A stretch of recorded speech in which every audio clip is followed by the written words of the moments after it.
Hello, everybody, and welcome to another edition of the Best of Pedalshift. On this edition, we go all the way back to June 23rd, 2022 for gift ideas for a person on bike tour, Pedalshift project number 287. And it is exactly what it sounds like. It's gift ideas, and it came from a Reddit post that I explain in the episode. So I'll stop yammering. Hope you enjoy. This episode, we're going to cover gifts for someone on bike tour. And the genesis of all this goes back to a few months ago. I was trolling around on Reddit, as I am wont to do. And on the touring bicycle sub, a user by the name of Brew Monday asked for ideas on what to get their brother for their birthday while they were on tour. So that got me thinking and participating as well. And I thought that would be a good episode for this particular show. Without further ado, let's jump in there. I'm going to start off with the ones that were suggested in this particular sub. And we'll start off with my idea, which I will sheepishly admit got the most upvotes, was a hotel night. If you are trying to give a gift to a bicycle tourist, and especially if it's a longer one, especially if they're on a budget like this particular person was on, what a great thing to be able to get. Now, you've got to be careful, though, because if the entire point of this trip was, hey, I'm bike packing, I'm getting out in the wilderness, and I'm not going to be anywhere near a town, that's not going to be the right choice. But if this is a truly long distance ride, and the person is going to be going cross country, down the coast, going for more than a week, I'll tell you what, a hotel night's a pretty decent thing. Very luxurious, especially if there was no plan to have one in the first place. Particularly if there's a place in their itinerary where it was a big question mark about camping. I think that this is a really great gift to get. I know that I always appreciate hotel nights. I've never been gifted one on a tour, but I know I would appreciate it because obviously it's more expensive. And if you are doing it on a bit of a budget, you are not going to be tending to do a ton of hotel nights. So I think that's probably my number one recommendation if you're looking for a gift for somebody. It would be get them a hotel night or an Airbnb or a fancier setup. I know that a lot of campgrounds will have cabins available. Those can actually be fun. An upgrade for their accommodations, maybe to make this a little bit broader. So that was my idea. That went on the sub there. Another one that was brought up on the subreddit was pizza delivered to a campsite. I think this is a great one. It would actually be a fun one to surprise them with if you have the right pizzeria and you have the right campsite. And this obviously isn't going to work on the C&O where your campsite is often 2 to 3 miles away from the nearest parking spot. I don't think you're going to be able to get a pizzeria to deliver that anyways. But I think that there's a ton of opportunities for a lot of the different trails that I've ridden on.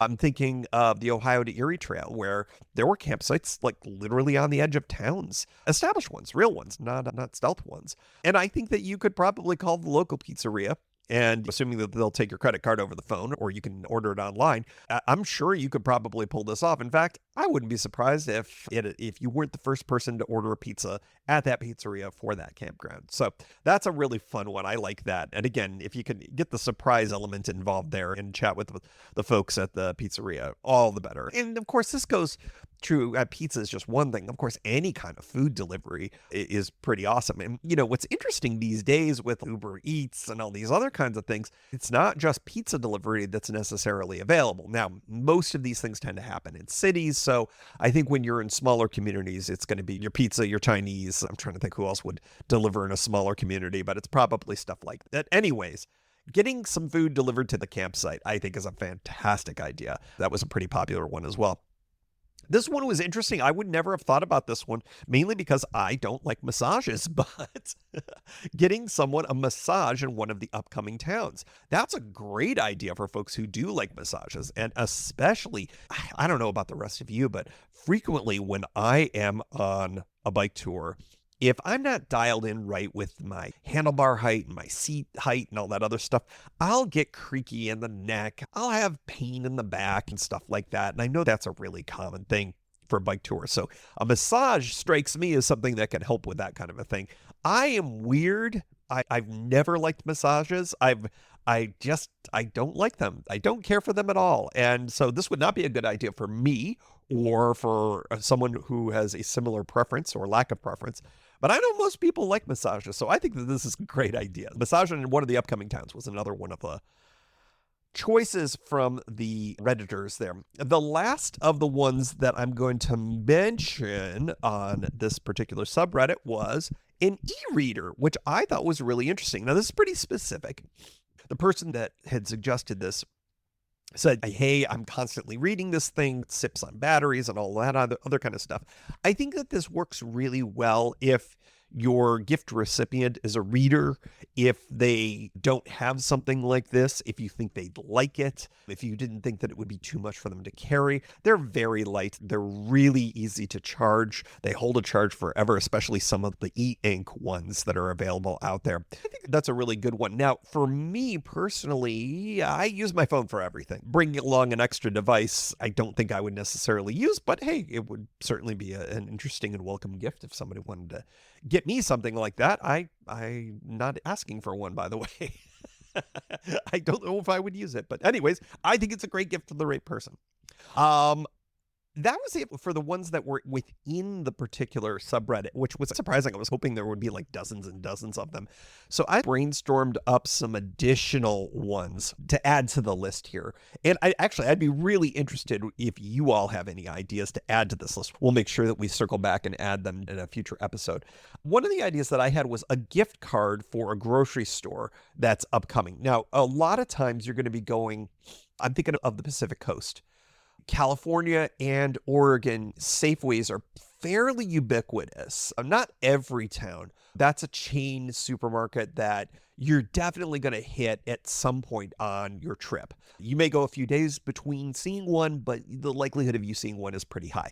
So if you know that the person that you're giving to is going to be going through a town with a Safeway or with a Giant or Wegmans or enter name of a Martin's, enter name of your grocery store or a regional grocery store or national grocery store and see if that is going to be plugging up along their route. If it is, you can get them a gift card, perhaps even an electronic one, which would probably be the best way to do it. But as we'll talk about in a moment, there are opportunities to be able to mail things ahead, which is a trick, but we'll get to that in a moment here.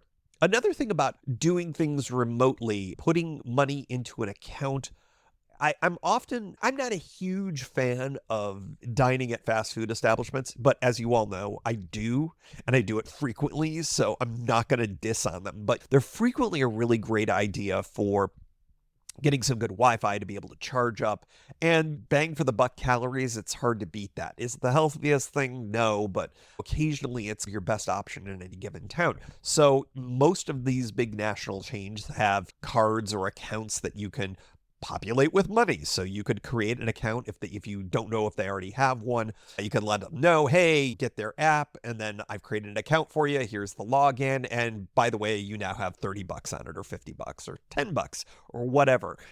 That buy them a meal, get them a proper feast, give them a way to be able to fuel up and not have to double guess. Do I get the extra large or do I just get the medium? Then they don't have to think about that. I think that's a pretty good thing. And I do think that there's something to be said about doing that, less so for the food and more so for the ability to connect with Wi-Fi, which I think is just such an important thing in so many of our tours out there. Putting money in an account for their favorite fast food establishment. Next on the list is, this one will take a little bit of doing, but I think it would be super appreciated. Schedule a tune-up for your loved one, your friend's bike at a local bike shop in a town that they've got a 0-day planned. I think that would be a really huge thing, because one of the things that's difficult when you're on tour is you're not really focused. You're triaging your bike. You're not really focused on, I've got to make an appointment or something like that. And these days, it's really hard to get your bike looked at same day, which can be really challenging when you're on tour. Example, you all remember last summer when I was on tour in the Oregon coast and I was having the problem with the chain, which I eventually figured out how to fix. The bike shop that was there wasn't available for me, and then the hours didn't really work out. And even then, I'm not even sure if they would have been able to see me in time, because so many bike shops are so backed up, particularly in more crowded cities and communities. So I think that if you're able to give a call in and see if you can get an appointment made, or at least give the heads up that, hey, a bike is going to be coming, and then prepay for it, that's a really great gift. Now, is that going to work out every single time, every single shop you call? Maybe not. But I think it's a great gift. And frankly, even if your friend or loved one's bike is going perfectly well, there's always a good opportunity for having a mechanic give it a look over to make sure that everything is working well. As you all know, sometimes some of us don't see everything that is wrong with our bikes, and sometimes that has consequences.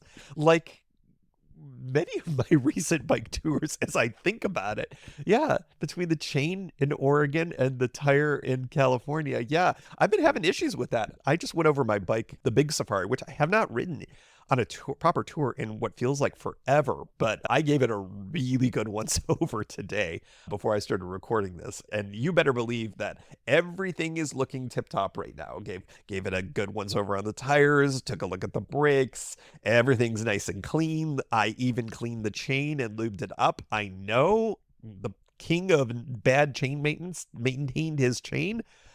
In any event, even if it's only been a few days on a bike, I think that this would be a nice gift for somebody. Just a little bit of a once over. And you know what? If they end up getting there and their bike is actually fine, maybe they can use those credits for something else that would be helpful for them equipment wise on tour. You might not even want to necessarily get a mechanic appointment. Maybe it's just you get a credits or a gift card or something for that LBS, the local bike shop. That's always going to be something really good for somebody on tour. And I got one more one here. If you've been in touch with your friend or loved one, inevitably you're going to have some kind of a sense, or hopefully you'd have some kind of a sense. Or if you don't, you could ask, are they missing any gear? Is there something that's not right? Is it colder than what they expected? Is it wetter than what they expected? Has their tent sprung a leak? Are they not liking their pad that they're sleeping on? Any of a number of things where maybe they'll go, I wish I had this. This is the thing where we get into the ship ahead kind of stuff. Let's start with the easy stuff. Find something on whatever your favorite mode of buying things is, buy it online and ship it to where they're going to be. You're going to need a few days worth of knowing where they're going to be. So you're going to need to know your friend or loved one's schedule. But if you know they're going to be in a hotel, you could ship to a hotel. If you know they're going to be at a campsite, maybe a commercial campsite that has an actual mailing address, you might be able to ship to there. But the other thing is that if you are dealing with a friend or a loved one who is actually doing something a little bit more remote, I would have you check out all the way back to episode number 085 for some of the things that I think that bike tourists should borrow from long trail hikers, through hikers. And that is the concept of the bounce box, but specifically here, shipping to general delivery at a post office in a town that you know that they're going to be at. Because that's actually going to be probably one of the most flexible ways for you to be able to get them something. Now, as I mentioned in that episode, and I would definitely encourage you to go listen to that if you haven't already, it does go quite a bit back. Not every post office will do this. And also make sure that you're doing this at a post office that is actually convenient to them. Don't just pick a random post office at a major city. Smaller towns are actually a lot better for this kind of a thing. They tend to be the ones where they actually do this. Larger cities, larger towns, they tend not to do this, or they're more apt not to do this, general delivery as an option. So in any event, I think that this is probably the most complex way for you to do something. It's going to require a bullet hitting a bullet from a logistics perspective. But if they really need something to physically get to them that maybe they can't necessarily get, skip the step of giving them a gift card to Amazon or REI or whatever, ship it ahead to them. That's a huge surprise and a really welcome one, I would think, too. So in any event, those are my ideas for gifts for someone on bike tour in the middle of a bike tour. Of course, if you've got a little bit more foresight, and if it's before someone's leaving, you've got a little bit more flexibility and a little bit more time to be able to do these things. Maybe helping them out with maps, or helping them out with an account, a more paid account on Ride with GPS for a few months. These are stocking stuffers almost, as it were. So This doesn't have to be a super expensive kind of a type of a thing, but something that you can use to help out your friend or loved one with a gift as they go out on tour, whether it's for a birthday, whether it's for a holiday, or whether it's just because you dig them and you want to give them a gift. Thank you for joining. You can find Pedalshift at pedalshift.net for more great bicycle touring content. You can hear the Pedalshift project through Apple Podcasts or your favorite podcast app. Opening music courtesy of Jason Kent off his self-titled album. The track is called America. Check out his band Sunfield's latest release, Mono Mono, wherever cool music is available.